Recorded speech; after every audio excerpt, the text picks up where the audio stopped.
welcome to Mind Control Out of Control. I'm Wes Mann with the Preferred Network, and we're very proud to sponsor this event this evening.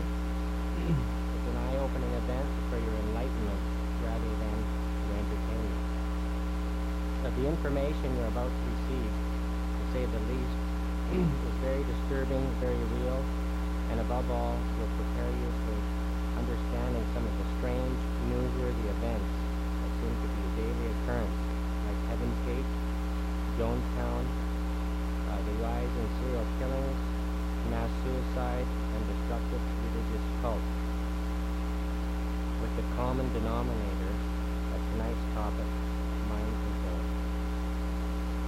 Our first speaker tonight is the co-author of the bestseller Transformation of America. Mark Phillips has appeared on over 400 radio and television productions. He writes for motion pictures and is respected authority worldwide within mental health circles on recovering survivors from this ultimate intrusion on our last remaining freedom, thought. Mark's presentation will include a history of mind control, his professional association with it, and how he rescued Cathy O'Brien from the mind control program, and she'll be our next speaker this evening. Immediately following Mark's presentation, Cathy O'Brien is the only vocal recovered survivor of the CIA's mind control program. Her validated life story is one you will never forget for as long as your thoughts remain free. Mark and Cathy will answer your questions pertinent to this topic at the conclusion of Cathy's presentation. Only if they are written, no verbal questions, please.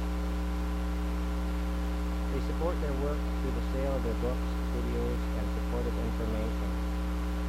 So without further ado, I'm very proud to introduce, all the way from Nashville, Tennessee, Mr. Mark Phillips.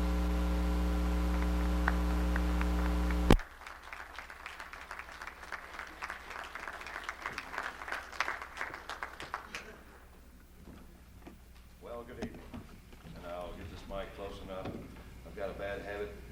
Hypnotherapists will either bore you to death or make you laugh. But their voices sometimes don't do well on video or audio. Cathy and I have had the luxury of only one thing, and that's meeting free thinkers, good people. All right.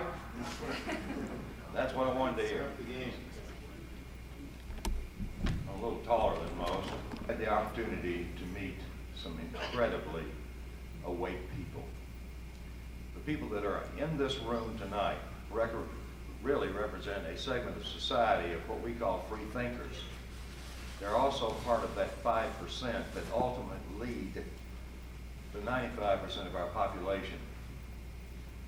How many of you heard David Icke's presentation in this room?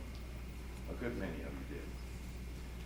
David is one of those enlightened people who has a message that he not only delivers quite professionally and extraordinarily well, but it leaves an effect on people that actually opens up some neuron pathways in their brain, as a NASA scientist would call it. People are becoming more receptive and more discriminating of what they hear and see through the national news medias that are supposedly telling us the truth.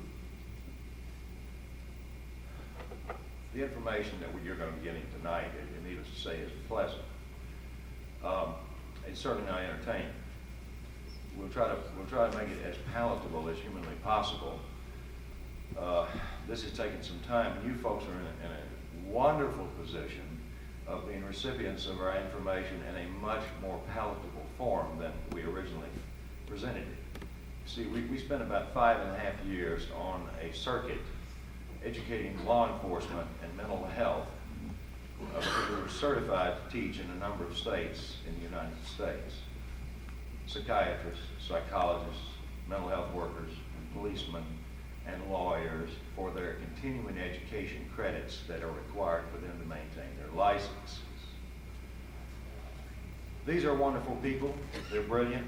Some of them are have the capacity for actually thinking for themselves and looking beyond that which they were programmed in school and by their newspapers. But they are not the true, or they don't represent the true faction of the free thinkers that Cathy and I have, as I said, had the luxury of getting to know these past 2 years.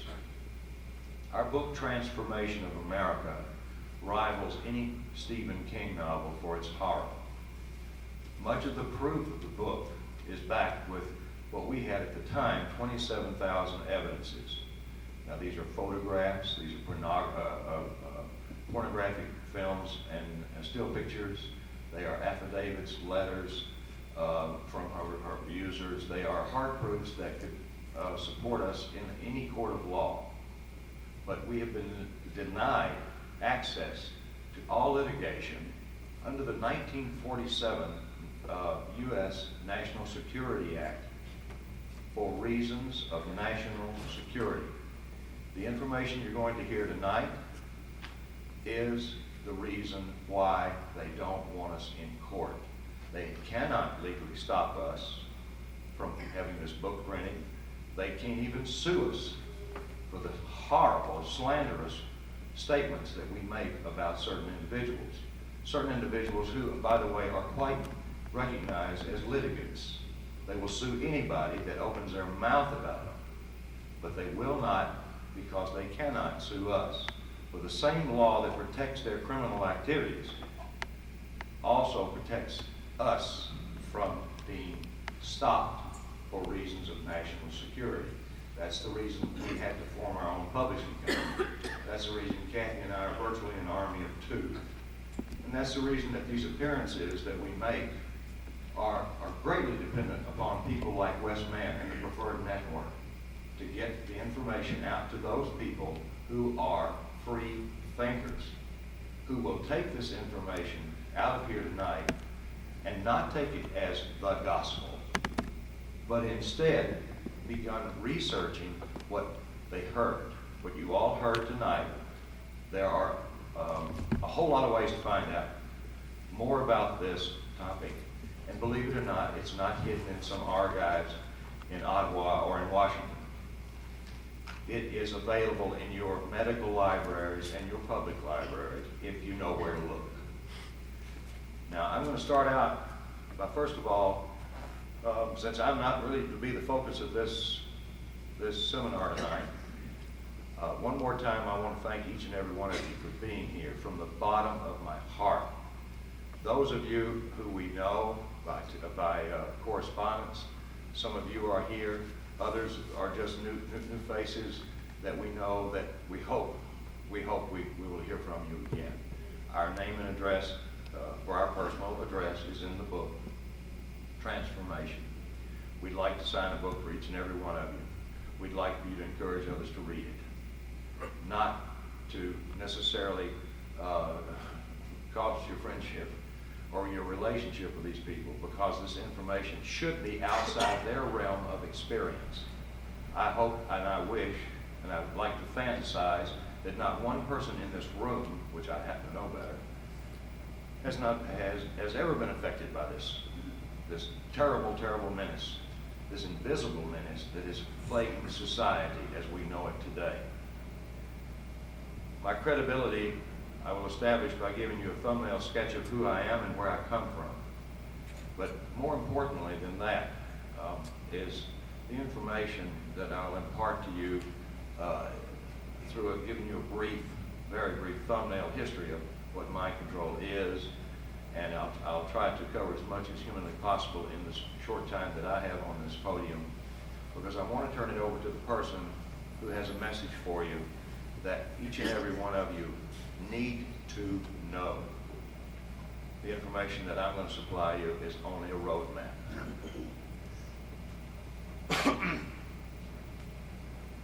Cathy O'Brien and myself are what you would call whistleblowers. She was not actually employed by any government. I was. I worked for the United States government in the form of a Defense Department subcontractor during the 60s and 70s. That's a long time ago. But by the 60s and the 70s, mind control or external control of the mind through behavioral modification programs and emerging electronics and electronical devices for affecting the mind externally. Very important key, because I'm hoping at the end of Cathy's presentation, somebody in this audience begins to ask questions about, what about chips? I worked in that area. I am privileged with that knowledge. There's a whole lot I don't know. I'm one of the luckiest guys you've ever seen before you and in the history of this town, probably, because of who and what I worked with, and I remained unharmed. I'm also very fortunate that I had a very good life. Nothing compared to the trauma and abuse that Cathy O'Brien and so many others have suffered from. So you're looking at a privileged character. I was born in a family of means, and frankly, all my life I've been very successful in business. Even by the time I was 28, I was quite wealthy independently, without any nest egg to start with. I wanted to do it all on my own. I've enjoyed life very much.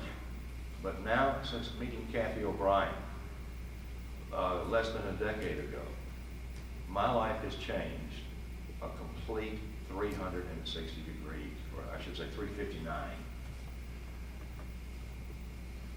Mind control began long before I was born. I was born in 1943 in Nashville, Tennessee. My parents were the descendants of the people who founded the city. The state capitol hosts a bust of my great-great-grandfather. The land in which the prison is built upon there in Nashville was donated by my great-grandfather.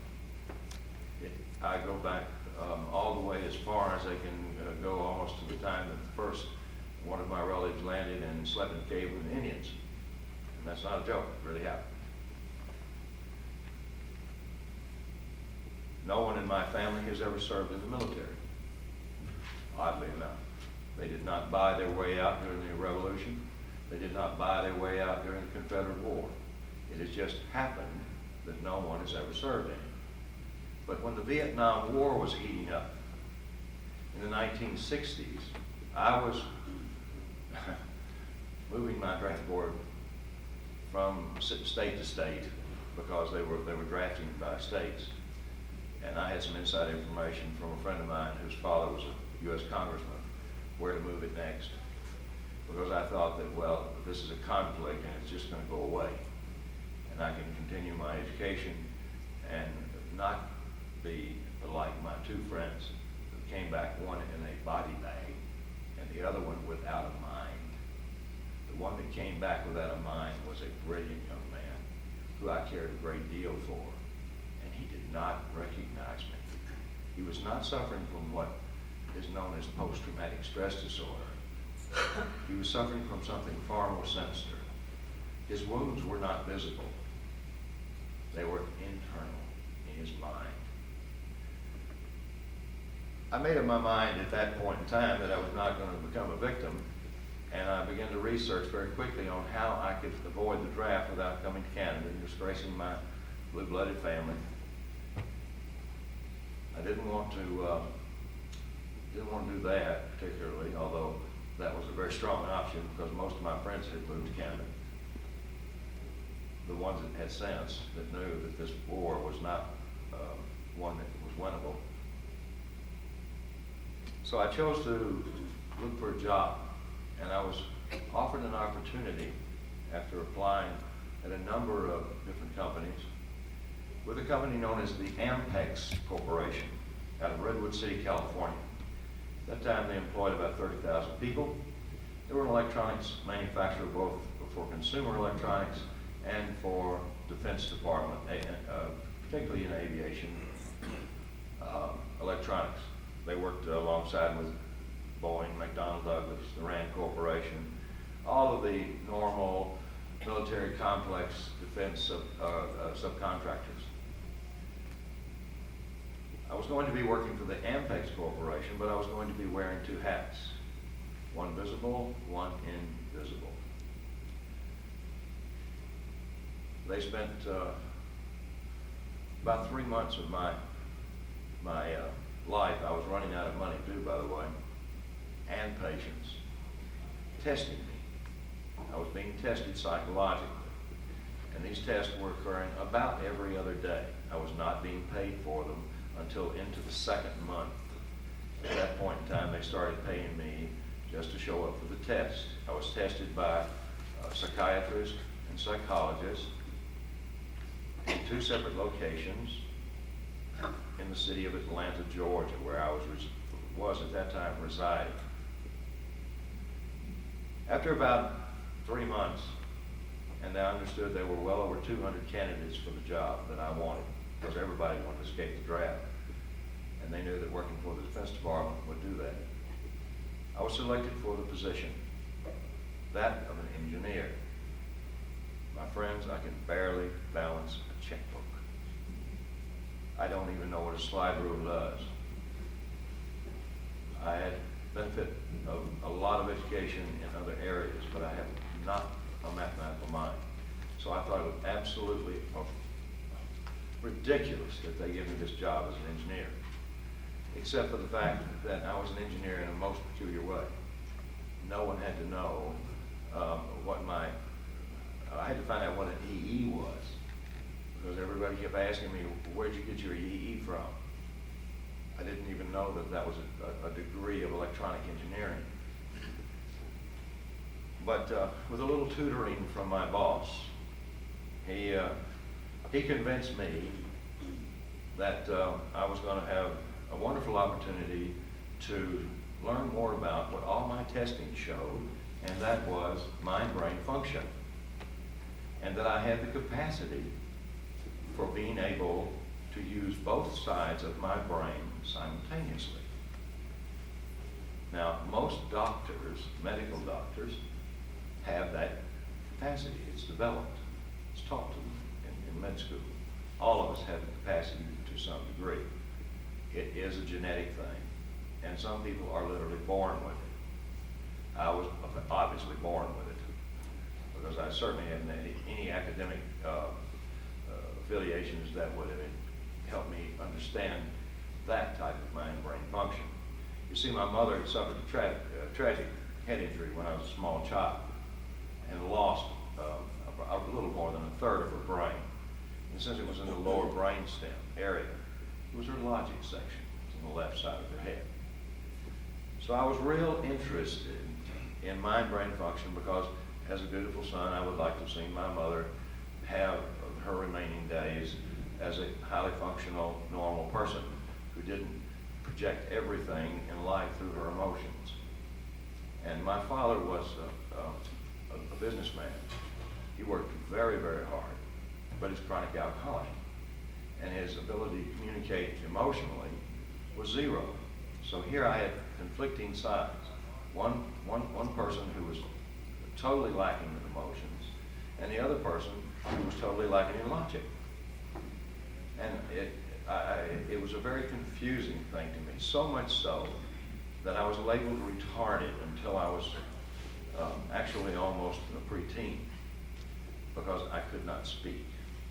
My brain would not help me vocalize. I could not speak a sound. I was stuttering so badly that my communication skills, I saw, were going to inevitably either cause me to have suicide because I couldn't function in society, or become a total recluse. So I began pursuing things that would help me be able to articulate, and I began memorizing dictionaries and this sort of thing, but also began using a mirror to form words. And I was shown a way of actually circumventing this stuttering problem that I had by a certain thought process. And in the process of learning how not to stutter, I also learned how to communicate with my own subconscious mind. I'm sure that most of you in this room, if I ask you individually, do you know about the fact that you have a conscious mind and a subconscious mind would agree with me. Well, there are some things that you need to know about those two minds that you have. One, your conscious mind is what you critically analyze with. It's what you think with. Your subconscious mind is where all the information is stored that you have decided to retain through critical analysis. And your subconscious mind is the smart one, except it has no ability to critically analyze. It's highly suggestible, and it will, in fact, be totally literal in nature. You see, our language, particularly the English language, is such that one word has many meanings. Languages are designed that way. Now, what I'm going to tell you in a moment about the history of mind control, you'll be able to refer back to that statement. After working with the Ampex Corporation for a while, I befriended a number of people. I was working in mental institutions, and I was working in prison systems, federal, state, some county. I was working in NASA facilities, and I was nothing more than a very well, high-paid suit gopher.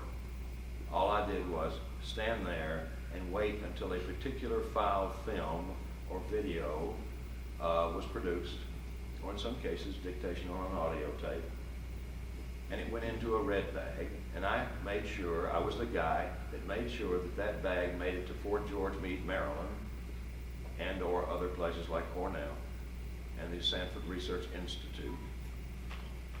And these places were think tanks. They were developing what Adolf Hitler considered the ultimate weapon. You see, Adolf Hitler had a focus, and he had a passion, just like George Bush said. And Nero, he wanted a one world order. Now, I'm not up here to talk about politics tonight.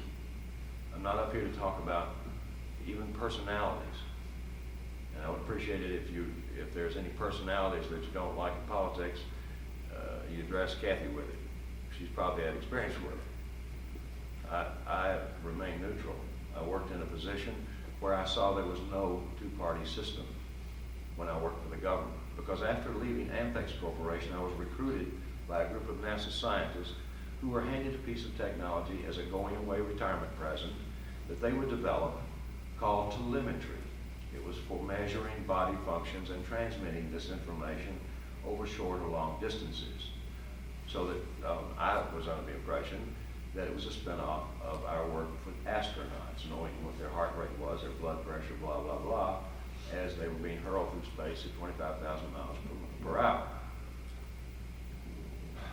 Telemetry has, at that time, unlimited potential for benefiting mankind. As a matter of fact, I saw it only in a beneficial way. As a matter of fact, when I was around those mental institutions and the Yerkes Primate Center, which, by the way, is comprised of their patient load, or their apes, and I worked also in Dinner Key, which won't show up on your Rand McNally maps, but if you look in some of your library maps, you'll find it. It's in Florida. It's called Dinner Key. It's a military secret installation that has done years and years and years of research on dolphins and some varieties of whales,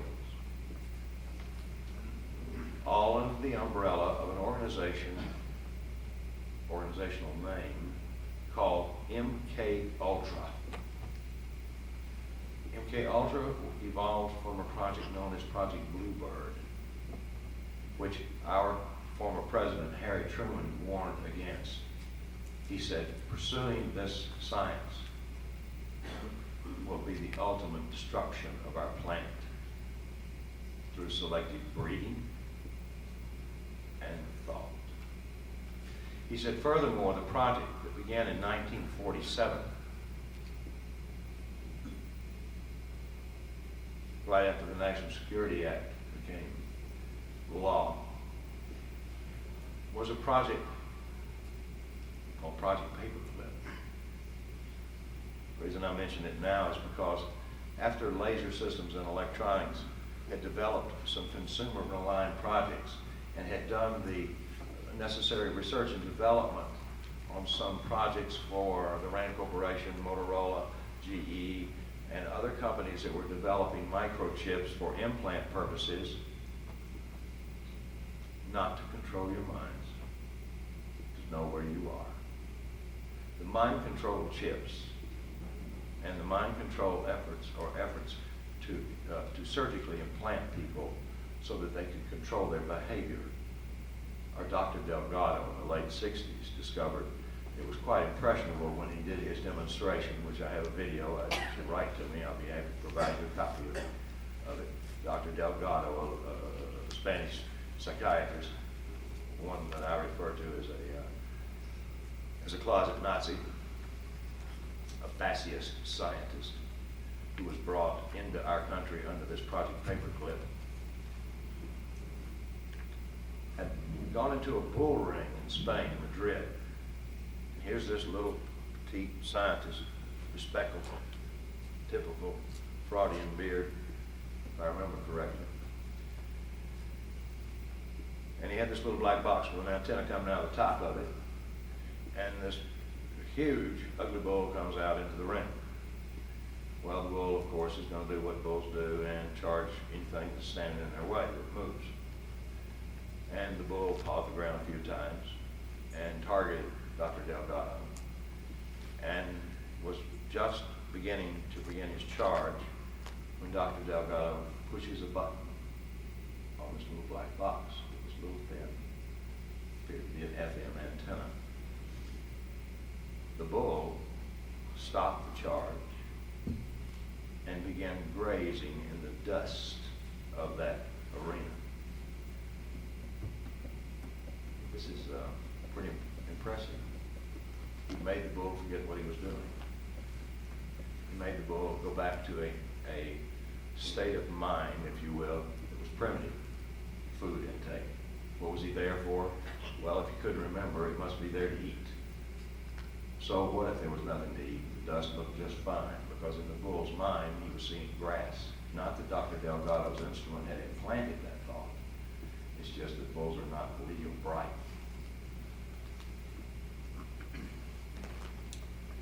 There's a lot of misinformation floating around.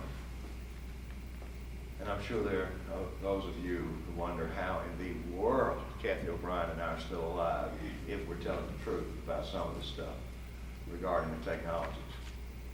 But let me give you a clue on something. Two things: we've never delivered the same presentation twice. We don't use cards. We don't use rehearsals. I have never rehearsed with her, ever, in all these years. And it is impossible, thank God, to repeat a lie if it becomes complex with details over and over again, because it will evolve and change. If you look at any of the 400, 500, 600 videos of Cathy and I that are floating around, you'll find that every single one of them have basically the same elements in them as far as information goes. And the details are there, but it will still be a very different presentation. This is impossible to do, whether you're a program. It can only be done if you're telling the truth. Truth lives a wretched life, but it will always survive a lie. And we encourage each and every one of you to investigate that which we speak of tonight. Well, when Dr. Delgado gave his demonstration, it impressed very few people, because the purposes of mind control was for behavioral modification. And what I saw in the prison systems and at the NASA locations and at the Earth-Age primate centers was behavior that some of the folks had brain damage from automobile accidents, from any variety of things, or some of them were genetic defects. And I saw some incredible cures with drugs, hypnosis, electronics, primarily electronics. The stuff that I saw, I knew would revolutionize mental health, because it is the youngest of all the healing arts, and it is the one most lacking in information because of the two founders of it. And don't any one of you get nasty with me about, Jung and Freud. But if you look at what they taught, if any of you have gone to school and studied psychiatry, from the psychological standpoint of it, you would be very, very amazed at how backward some of these therapy regimens or suggestions are. That's the reason that I belong to an organization called the International Society for the Study of Dissociation. This is a conglomeration of truth-seeking physicians. I'm one of the very few fellows that was invited early on into it that's not academically entitled to be there. You should be a psychiatrist. You should be a psychologist. You should be someone who has a base knowledge from which to work from, because they're interested in developing treatment modalities to recover people from what they now know and recognize and call mind control. Now, when we think of someone else controlling our mind, we think of how we can build resistance to it. Well, some of the information you're going to be given tonight is going to be very helpful. Most of the information as far as that part of our presentation is confined, because in our workshops we do vocal interactive. In our seminars we answer questions only written. There's a reason for that. We want everybody to have a chance. And workshops are smaller and they're much more intense. And those persons that attend our workshop tomorrow are people in this audience that want to know a lot more about mind control. They want to know a lot more about recovery, a lot more about protection from it. So tonight we're just going to enlighten you, those of you, with some information that's not only validatable, but unfortunately it is outside mainstream media. Canada is one of the best countries in the world left for uncensored news, and believe me, your news is censored heavily. But it still is the best. I have a satellite system where I live in the southern part of the United States that I focus on Canadian news only. I haven't seen U.S. news in a year. It's hogwash. I know exactly who produces it and why. Many of the top news people, investigators, are on our team. They are telling me what the truth is behind what's being reported. These are people working for UPI, United Press International. These are people working in positions of the military, in civilian capacity, working for many of the major newspaper chains like Cathy, which is USA Today, who, by the way, my father retired from. Information control, my friends, is a form of mind control. All of us, every single one of us, me included, is a victim of.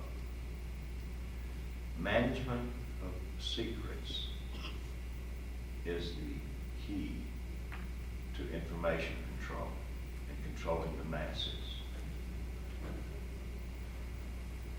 I want to finish up my own history because I'd like very much to impart the rest of this story so that all of this begins to give you a clearer picture of what we're up against. And believe you me, I'm not a messenger of bad news that you're going to walk out of here depressed and say, oh my God, or let's go lynch one of those rascals. That's not the key. We've got to evolve, not revolt.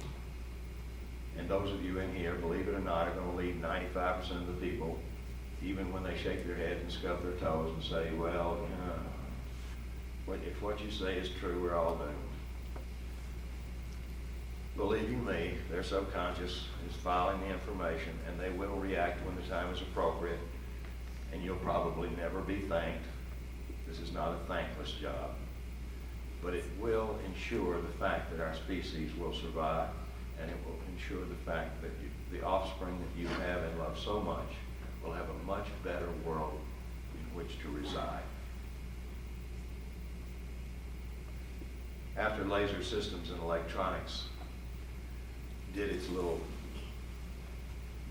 shooting star thing, and the stock went across the counter and everybody got rich but me. But I did have a good deal. I'm not complaining. I was their director of marketing. I was their interface between certain functions of the State Department because we were exchanging a lot of information with other countries. I didn't even know there was a Cold War going on because it dealt with KGB in your country.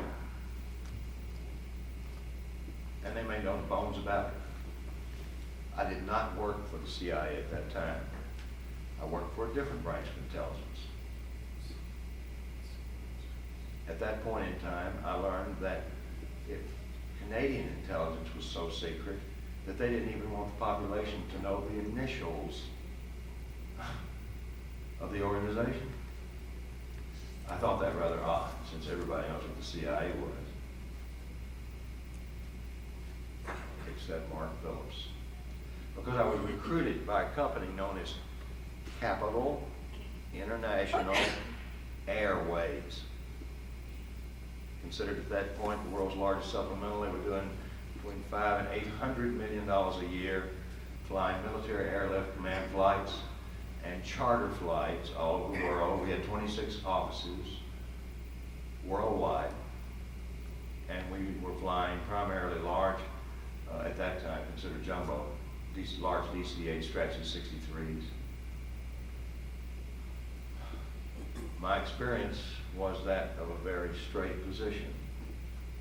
It wasn't until about 1990 that I was contacted by a Washington correspondent by the name of Linda Hunt, who had just completed a book that she had spent 10 years researching on a project that Harry Truman said that if it didn't stop in 1950, that by the year 2000, the world as he knew it would cease to exist.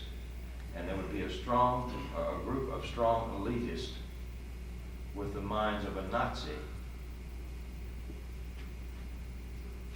that would selectively decide who they were going to share the planet with. He said, this project must stop. But you see, Capital International Airways, by the way, was born in 1947 as well. Most of their staff held extraordinarily high clearances within the government. My boss founded 2 CIA carriers, Air America, some of you've heard about, and also a U.S. Forestry Service, supposedly, airline called Evergreen, which is now a worldwide shipper. And the rest of them had worked for other CIA infiltrated airlines, like Flying Tigers. I was the only non-airline person working there, but my shadow, as I prefer to call this fellow, who had more or less guided my career in all the right directions. He was a friend whom I never knew much about, except that he was always around at the right times.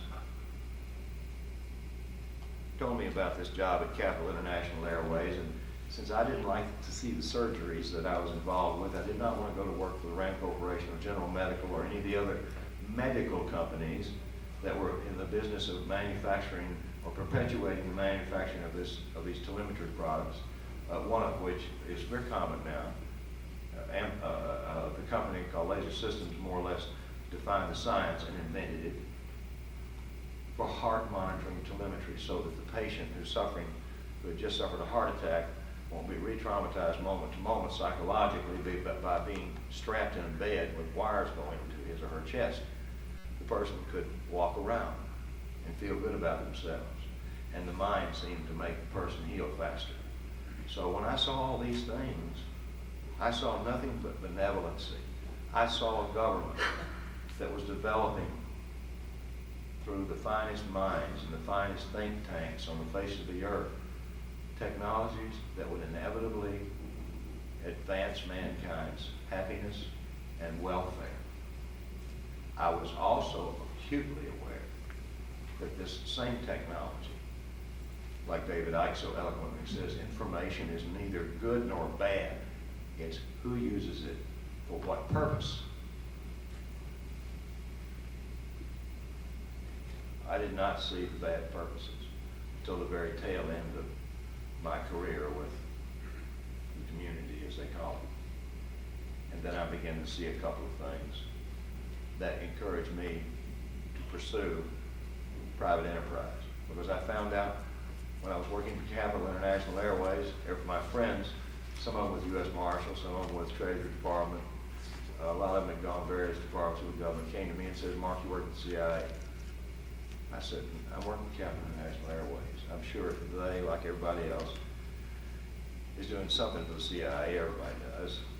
He said, no, you are working for the CIA. I strongly recommend you get away from it. So I did. I went to Alaska with the president. The capital was sold after 51 years of operation. They were sold to a group of Saudi Arabians. And I went to work with a Russian fellow by the name of George Kamatz. And we formed an airline in Alaska, and we flew over Wien Air Alaska's routes. And unbeknownst to me, we were literally responsible for destroying the natives up on the North Slope so that the United States government, working in tandem with the oil companies, could steal their birthright, their natural resources right up under their feet by literally poisoning them through everything from vaccinations for tuberculosis to the introduction of drugs and alcohol. You could buy cocaine on the North Slope cheaper than you could on the streets of Colombia. I was unaware that this activity was actually being conducted with the airline in which I was a vice president. I was in charge of sales and marketing, travel and tourism.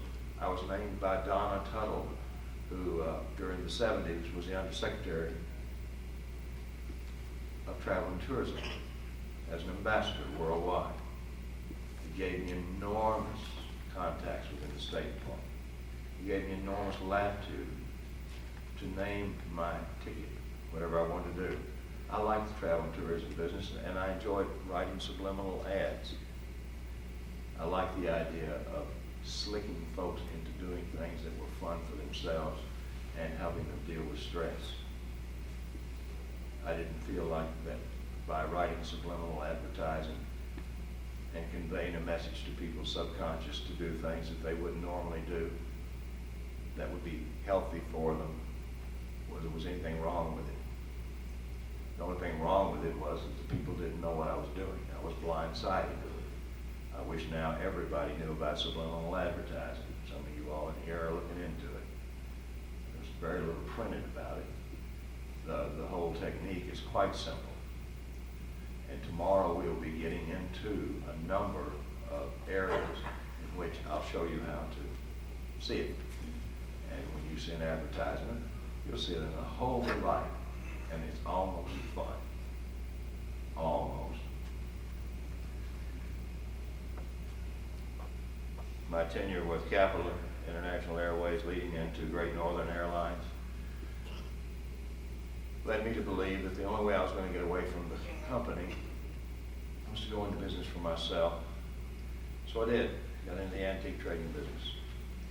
I got into hat manufacturing business. Matter of fact, I lived in your country for a short period of time in Calgary, Alberta. I also stayed up in Yellowknife for a while with a few old retired spooks that I knew. Spooks or people from intelligence. I found this country to be absolutely delightful. I love the people. I like their attitude, but it disheartened me back in those days even, and that was in the 80s, that the folks were not really awake. So I chose to go back to my hometown of Tennessee, where so much had been written about me publicly in the newspapers, and I got an opportunity, matter of fact, several of them, to put big companies or little companies together to form big companies, joint venture corporations. And one fellow came along, who was a country music entertainer by the name of Alex Houston, who's a ventriloquist, stage hypnotist, kind of a nobody, MC, that had apparently saved a lot of money, a lot of money. And he wanted someone to help him form a joint venture company with China. Well, I told him, here's the way I operate. And yes, I will draw up a marketing plan, business plan, and I will present it. But in order for me to do this, there has to be one of two things happen. Either has to be a whole lot of money up front, or I have to be president of the company. Then I'll get my money on the back end. But I have to be in control. So he agreed with no reluctancy to allow me to become president of a corporation called Uniphase. And we've developed a product manufacturing company making these great big capacitor systems for reducing the electrical bills and the electrical consumption for China's, one of their leading wannabe exports in the mining industry, where they were having to lose production every other day by shutting their mines down because they lack power. This would help. And the ministry, particularly the military, who owns, by the way, anything dealing with metal in China, and they own the mining industry, was becoming increasingly aware that technology could definitely pull them out of the hole, and they did not want to be owned by the rest of the Western world. They wanted to keep their balance of trade equal, because they had opened those proverbial bamboo doors, or curtains, as they call them, and they wanted to be an equal trade partner. But since they were not a real consumer-oriented society, they were more interested, and they did not want their people to become capitalists. They were more interested in some of the technologies. And in order to get some of the technologies, they were going to have to trade some natural resources. In order to trade their natural resources, they had to get darn things out of the ground. So we formed a very successful business corporation. Their initial order to the business was $31 million. They paid me a little over $1 million for my work in setting the two companies together. I had a Hong Kong liaison, business partner, who to this day I hold in extraordinary regard. And this is kind of an enigma, but he was an arms dealer. Matter of fact, he owned a ship line that did nothing but ship silkworm missiles all over the world. Matter of fact, while he and I were working together one day, one of his ships got blown up by U.S. ships while I was in China. Most embarrassing.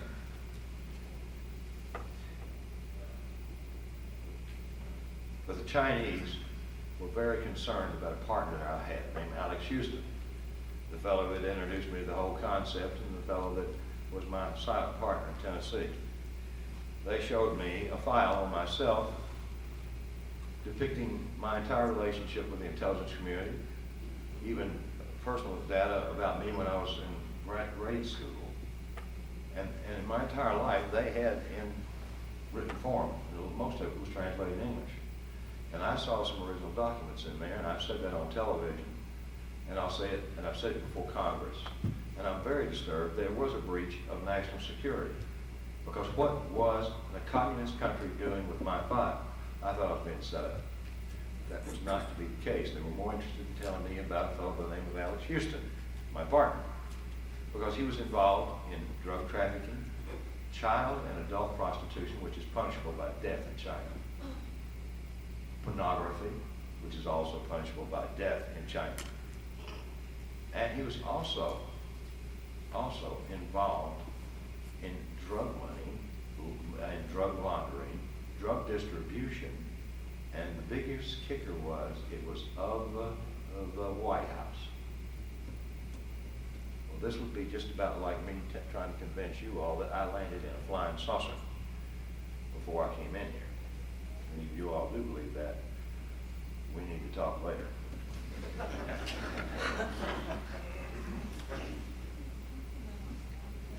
West man drives like he thinks he's in a flying saucer. But he didn't drive us tonight, thank God. Excuse me, Wes. The information that I was shown, including pictures of Alex Houston having sex with a small child and an expression on the child's face, since I had never been exposed to pedophilia, I'd never even seen that kind of pornography, kind of was a setback trauma thing. And I said, what do you want me to do? They said, get rid of it. I said, well, in spite of what you've seen on Western television, particularly the Westerns, I think what you're insinuating I can't do. He said, what? He said, what is that? I said, kill him. He said, no, we never suggested that. I said, well, That was my first feeling after seeing those pictures and seeing the documentation to back up what you're saying. He said, no, we just want you to buy him out. I said, well, wait just a minute, fellas. You've only signed the contract. The letter of credit for me to draw my 1.1, so on total. It was about 1.2 million out of which I had about 900,000 was old Uncle Mark's money. But you see, when you join these companies together, you put up a lot of money. It takes a lot of money, a lot of payoffs, a lot of legal work. And I funded that stuff, a lot of it. Alex Houston funded a lot of it. So he was going to get his money and I was going to get mine, or at least a big chunk of it back. By the way, Alex Houston's choice of banks was not the choice of the Chinese. Alex insisted we put it in the Bank of Credit and Commerce in New York. I preferred to put it in a different bank, but since I was going to draw it out pretty quick, I didn't really care. I was going to move to another bank. BCCI, anybody know who they are? Well, there was a world scandal. They were the CIA's drug laundering bank, and they cost the world literally tens of billions of dollars in monies that decent people had invested using their banks that were scattered all over the world.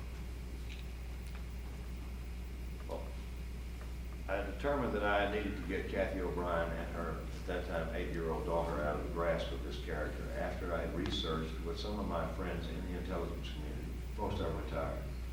And some military people that were retired, holding the rank as high as general. And I was informed that this mind control stuff that I had been exposed to in the 60s and 70s was fully operational. Well, I knew it was operational then, but only on an espionage basis and only on an espionage basis.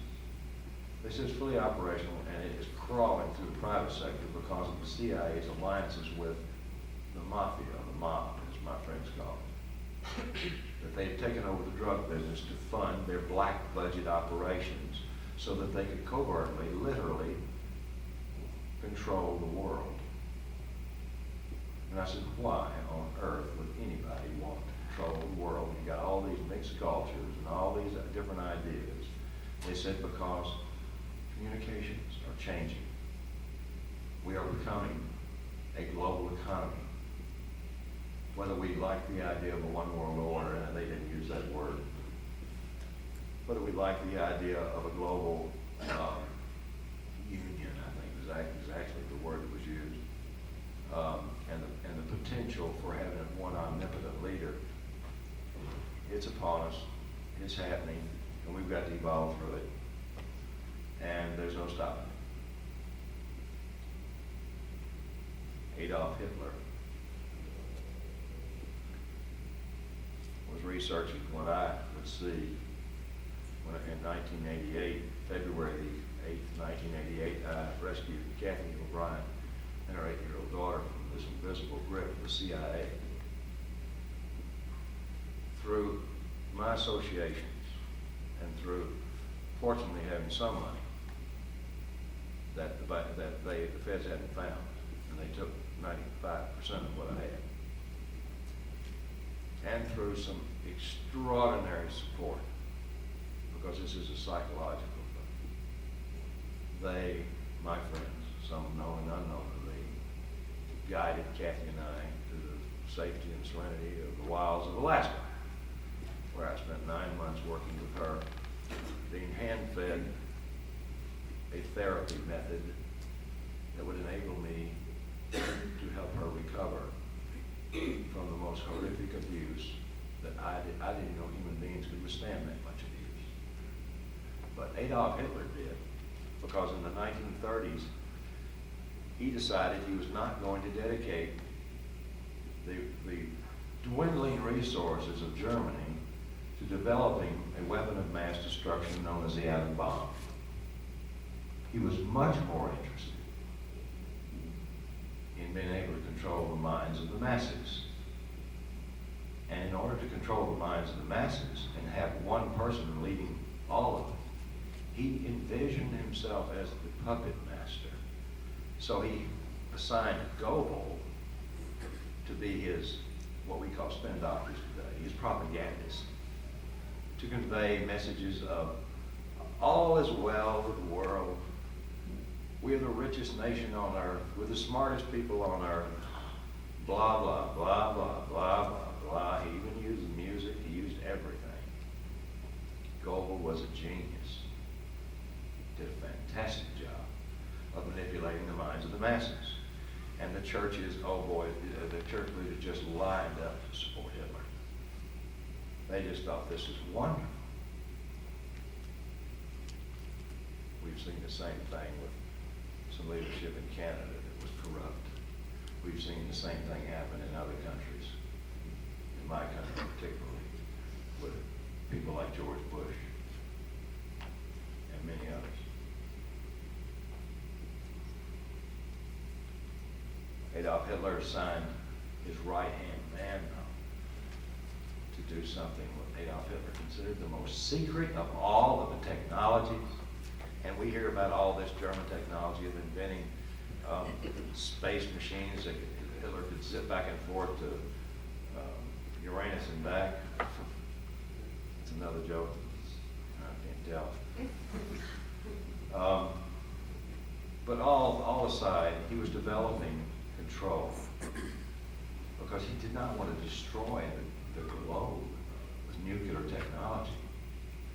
He just wanted the people under his domain. So he assigned Heinrich Himmler to research the background and the families of what were then and now known as multi-generational abuse families, particularly the ones involved in occultic religions. Now, occultic has a very different meaning to a lot of people. It also means things unknown to science. You see, religion picks up where science leaves off. Superstition takes over where science leaves off. That's how we as humans fill in the gaps. Well, Heinrich Himmler began to discover some things that were perhaps the most exciting discoveries that he could ever even begin to imagine to take back to his boss, Adolf. He found that some of the children of these multi-generationally abused families, where the fathers were sexually and psychologically and physically abusing these children ritually, using blood ritual traumas, some call it Satanism. There were a whole variety of what I call non-benevolent religions floating around in Northern Europe at the time. But many of them incorporated the same elements, like blood traumas, like sexual abuse from birth, like near death on a fairly regular basis, and by using certain language techniques in which to control these individuals, so that not only did they not have a memory of the abuse, but they developed what is now called the Stockholm Syndrome. They loved their abusers. Remember Patty Hearst? Poor Patty Hearst goes to jail for robbing a bank after she was kidnapped. And people were wondering, how could this happen? She developed what's called Stockholm Syndrome. She was locked in the closet and hardly abused until she finally began to sympathize with her abusers and became one of them. It's a type of brainwashing. If you think Patty Hearst is simple-minded, you're sadly mistaken. She's not a genius, just an average person. But she was brainwashed. Any of us can be brainwashed if we don't know the components of it. But that's ancient technology. So ancient, in fact, that Heinrich Himmler told Hitler, he said, this technology is so old that most of the Northern Europeans refined it at the turn of the century when the pyramids were being excavated, because in the Egyptian Book of the Dead, it gives a complete formula for external control of the mind. And you all can buy, you take a copy of the Egyptian Book of the Dead, most any major city has, all libraries have them. It's a formula for external control. Absolute no body